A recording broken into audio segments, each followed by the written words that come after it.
So here are some thoughts about when I should worry about my child.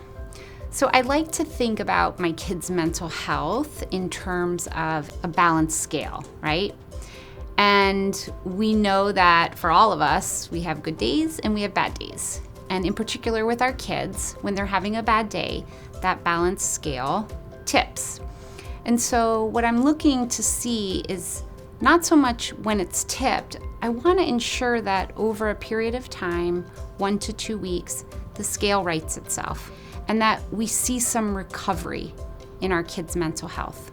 So that's the first thing that I sort of pay attention to when I notice that a child's mood has dipped. The other thing I want to mention is listening to your gut, okay? Sometimes when we have a feeling that something is off, it usually means to some extent something is off. So listen to your gut when you feel worried.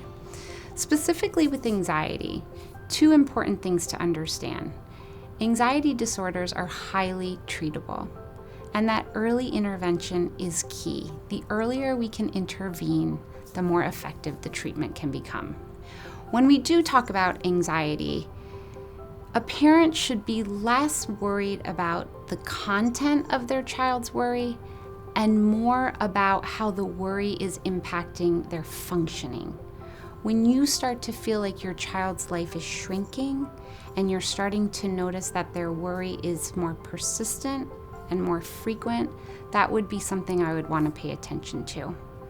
Additionally, if their worry seems to be out of proportion with the actual threat, that's usually a red flag too.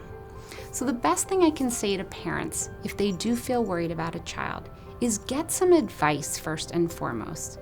I might reach out to my child's teacher, or I might reach out to a school counselor, or even a coach. Get somebody else's feedback. Maybe it's just that at home, like we typically do as parents, it's more of the dumping ground, and sort of out in the real world, the kids are a little bit more put together, right? So getting that feedback from an adult that knows your child can be helpful. And then finally, I just like to remind parents, use your pediatrician. Your pediatricians have not only the physical health history with your child, but also the mental health history. And they also can be a great source for a referral.